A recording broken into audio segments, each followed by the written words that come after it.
실제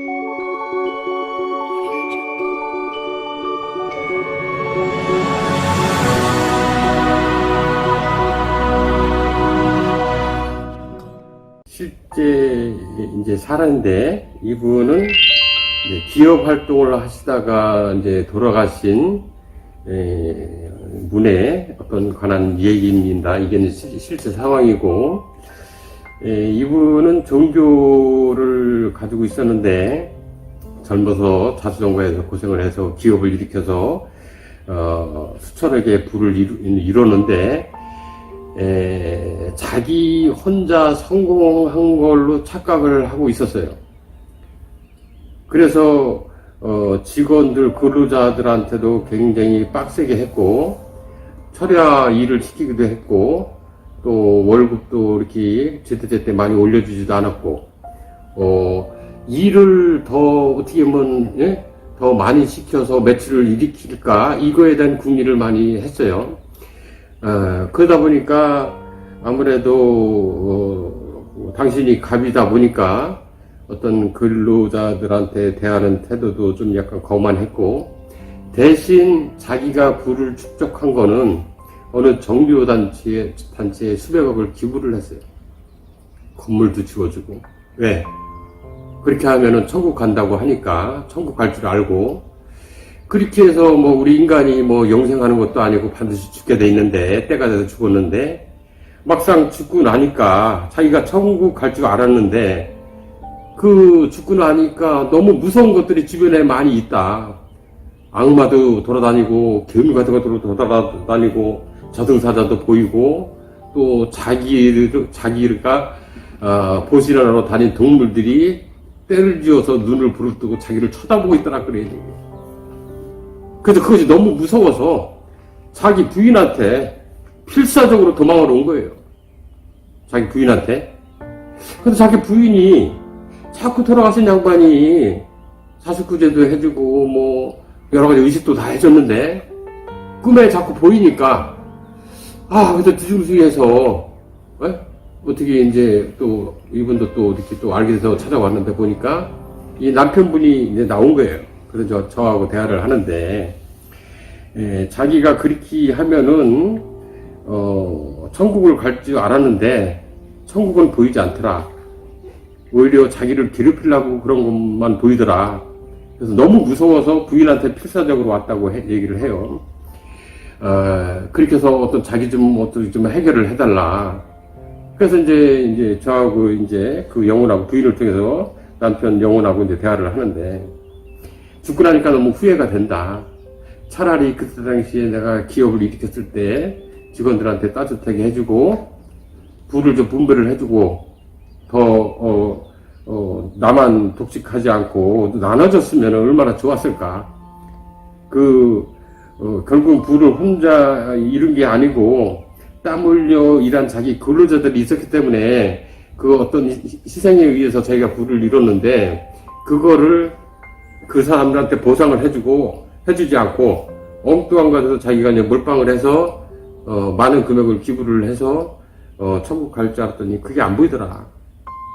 그래서 여기 와서 이렇게 선화도도 보고, 홍 원장님을 보고 하니까, 마음이 놓이고, 자기가 이제, 죄를 많이 졌지만은 용서를 받고 구제를 받을 수 있을 것 같다. 그런 말을 하길래 오히려 생각을 바꿔서 젊었을 때, 살아있을 때 오히려 덕을 많이 쌓고 그거를 행동적으로 실천적으로 좋은 일에 많이 썼다고 하면은 나도 진짜 원하는 곳으로 좋은 곳으로 보내줄 수 있는데, 그 업보가 많고 하니 당신 때문에 뭔가 잘못된 근로자도 있고 우울증 걸린 근로자도 있고 원망하는 근로자도 있기 때문에 그 부분에 대해서는 평가를 받고 심판을 받아야 된다. 그래서 빛의 세계로 내가 보내줄 수도 있지만은 공정하게 해야 되기 때문에 개가천선할 필요가 있다. 그렇다고 당신을 내가 죽어서라도 부인을 통해서라도 그거를 참여를 하니 내가 기회를 한번 주는 차원에서 어둠의 세계로 보내지는 않겠다. 그렇게 해서 내가 길을 터줬는데 그것만 해도 자기는 만족하고 행복하다. 그 어둠의 세계가 또 자기한테 희생당한 어떤 그런 것들이 사후에 너무 다 보이다 보니까 마치 하늘에서 내려다보고 우리 인간을 보는 것처럼 다 그게 보이더라 죽고 나니까 자기의 업보가. 그래서 너무 무섭다 두렵고 그래서 여기 와서 우주의 기의 원장님의 기 선화도를 보니까 안심이 된다. 그래서 자기가 집안을 제대로 돌보지도 못했고 집안의 그 형제가 어려울 때 도와달라고 손을 한번 내밀는 거 그것조차 손을 내밀었는데 그것조차 외면을 하고 자기가 너무 독단적으로 살았다. 그래서 형제지간에 좀 우애가 있고 서로 어려운 형제 좀 도와주고 그랬으면 얼마나 좋았을까. 그거 죽어서 다 가지고 갈 것도 아니고 삶의 보람을 가져가야 되는데 삶의 고통, 삶의 짐, 어둠의 보따리, 짐덩어리만 잔뜩 짊어지고 그리고 부인한테 온 거예요. 우리가 생각하는 것만큼 사후세계가 그렇게 만만치 않다. 호락호락하지가 않다. 진짜 낙타가 바늘구멍 들어가는 것보다 어렵다. 그래서 본인 부분은 남이 해결해 주는 게 아니고 본인 스스로 본인 하나를 가지고 판단을 하는 거기 때문에 우리 살아있을 때 항소를 하고 제소를 하고 또 몇 번의 재판을 또 연기하면서 그런 차원이 아니다. 사후는 한 번의 결정이 된다. 한 번에 단 한 번의 결정. 그 동전의 앞뒤 같은 건데 한 번의 결정이 되는 그 순간 얼마나 그 영혼은 긴장이 되고 초조하고 공포를 느끼겠어요. 그렇기 때문에 살아생전에 업을 많이 짓지만 공덕을 많이 쌓아야 된다. 좋은 일을 많이 해야 된다. 그것이 곧 보람이고 후손들한테 당신이 보여주는 모범 사례가 되니까 지금이라도 그런 마인드를 가지고 앞만 보고 달리는 분들은 생각을 바꿔서 짧은 인생, 멀지 않은 인생 되돌아보고 발상의 전환으로 우리가 한번 이 사후세계, 정신세계도 한번 알아보는 것도 좋다.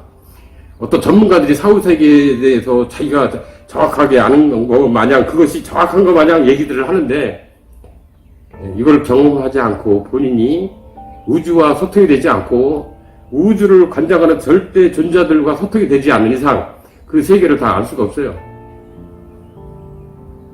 자기가 아는 지식이 전부 다고 그것이 핵심이고 그렇지가 않다는 거예요.